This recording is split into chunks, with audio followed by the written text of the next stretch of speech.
Hey you, I'm Sarah Turner, and today I want to talk to you about 3 questions every copywriting client will ask you if you're not in control of the conversation. So, there's something that I really want to point out here, and that is when you are a beginning copywriter, it can be really easy to fall into the employee mindset.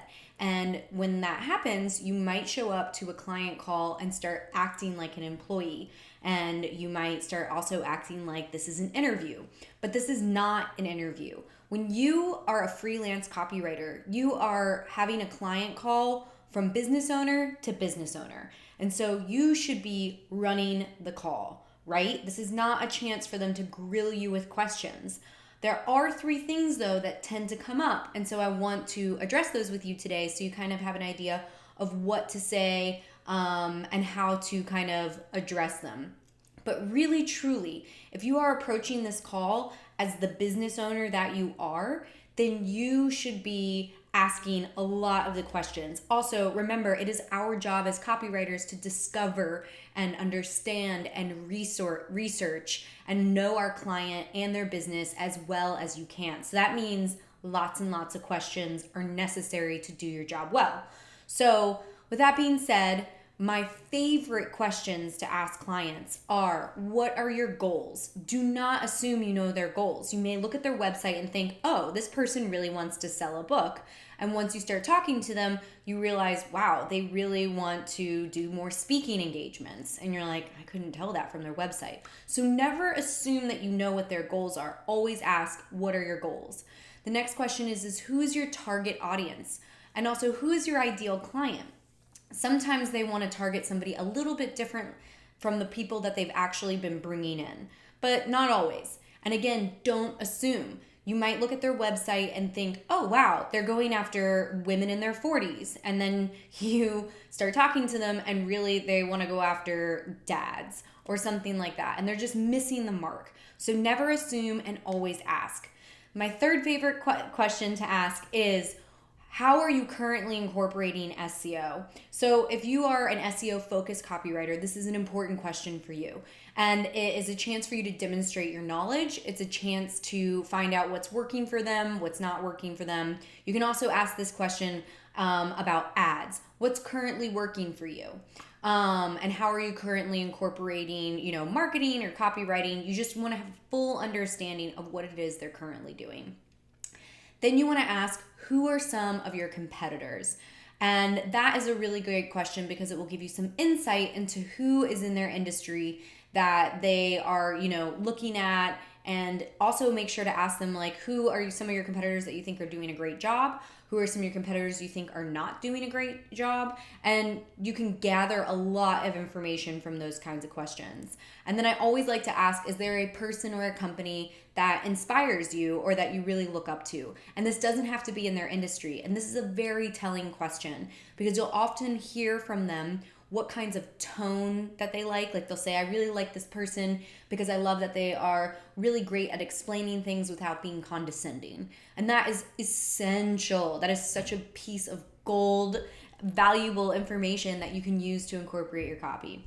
Okay, so when you are running the show, and you are asking the questions and you are really listening. That's the other thing, is you want to listen, ask questions and make sure they feel heard. So that means repeating back to them things that you've heard them say. Not in a robotic way, but just in a way that's like, I really truly hear you. This is also why I recommend recording your calls if it isn't feel weird for you to ask, because when you can record your calls, you can really take in a lot of information without having to write notes, and you can be a lot more present for the call. When I was first starting out, though, I will say I was pretty uncomfortable to ask, clients on an initial client call, can I record this call for me to refer back to when I'm making your proposal and when we get started writing. But now I'm not uncomfortable asking that because I know it's valuable for me to kind of move the ball forward more quickly when I record our calls, and most people don't have a problem with it. So the 3 questions now that clients tend to ask when you're not running the show is 1, how much do you charge? How long does it take? And what experience do you have? Those are the 3 things that you most often get. So for the first one, how much do you charge? It really depends. And everybody who, copywriters have different preferences in how they deal with this question. But personally, I don't like to discuss money in a conversation on the phone. So what I say instead is, well, what is your budget? And I would love to put together a proposal for you that includes the most ideal scenario based on your goals. So I will ask what their budget is, kind of turn the question back on them, and see what their, once I know what their goals are, then I can make recommendations for them. So what I usually say is something along the lines of, I'm gonna put a proposal together for you based on everything you told me in the call, and I will put together like an ideal scenario to move you forward as quickly as possible, and then we can always go from there. I always remind them, I just want you to know this is a conversation. Feel free to ask any questions. I really like this to be something that we're always able to have a conversation about.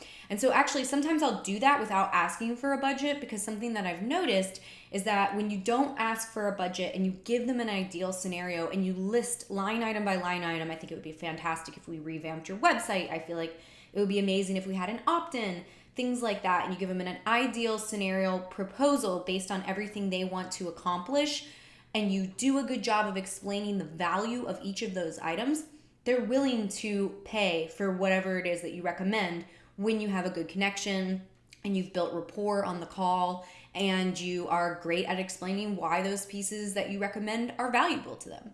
So that is something I almost don't really get asked how much do you charge anymore, because I have gotten better at leading the conversation and putting together a proposal for them that explains a lot of the value of what I bring and what I do. So that is something I want to encourage you. I would love for you all to get to a place where people aren't right off the bat saying, how much do you charge? How long does it take? What experience do you have? Because that is more like an interview. But it does come up. So I wanted to give you some advice on how to kind of deal with that. The next one is, how long does it take? And this is different for every piece of projects, every type of project, right? One of the things, though, that my clients really love about working with me is that I have consistent turnaround times. So what I like to do is to get them on a proposal on a monthly retainer where they get a certain amount of stuff from me every month. And it usually is different for the first proposal, because sometimes we do things that are one-offs, like a website copy, for example. That's not something that's going to be on a monthly retainer. But things that we can put on monthly retainers, like emails and blogs, landing pages, product descriptions, things like that. I like to put them on a monthly retainer, and then I like to get them on a regular turnaround time. So I'll say, hey, every Friday, you're going to get X, Y, and Z. And that is something clients love, because here's the thing about freelance copywriters. They are notorious for being really inconsistent and kind of flaky. So whatever you can do to not be that, to be consistent, to show up regularly, to always be bringing, value on time, that is huge, and clients love it. They love that they don't have to check in on me. They don't have to ask for when anything is. They know that every single Friday they're going to get X, Y, and Z. So set that expectation early on. It doesn't matter what it is. You can do your own thing and decide your own timeline, but I would encourage you to try and be pretty fast. And I would also encourage you to set the expectation so that they are not checking on you and they feel relieved that they know it's just going to show up in their inbox ready to go. And then the last one is, what experience? Usually they ask about, what experience do you have? And that is just going to be an opportunity for you to be honest.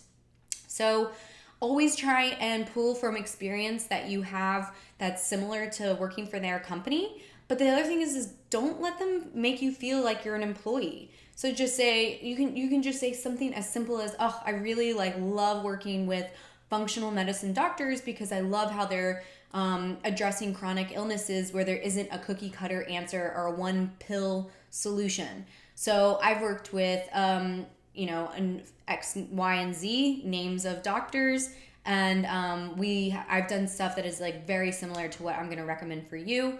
And here is any successes that I've had. If you are very, very new and just starting out, just say what you've done, and also say, I would love to include, you can also make it a very short answer and say, I would love to include in my proposal a few pieces that I think are reflective of the kind of the work we'll do together, and include links to your portfolio pieces. It might even be portfolio pieces that you've already included, but it's okay to send it again, because honestly, a lot of times people don't have time to go look at your website, take the time to go through everything, things like that. So don't be afraid to kind of just show them something that you think will be similar, and honestly, like, it's okay. Work with what you've got and keep building, and it will get easier. It will snowball and build momentum, and you will reach a tipping point where it's just fun and easy. So I hope that helps. Don't let them treat you like an employee. That's my biggest wish that I hope you take away from this entire YouTube video. And of course, hit that thumbs up button if you like this. It tells me what you want to see in the future. Leave a comment. I would love to hear from you. It could be about like your client calls, any tips that you might have. I love them all. And of course, don't forget to subscribe. Thanks, guys.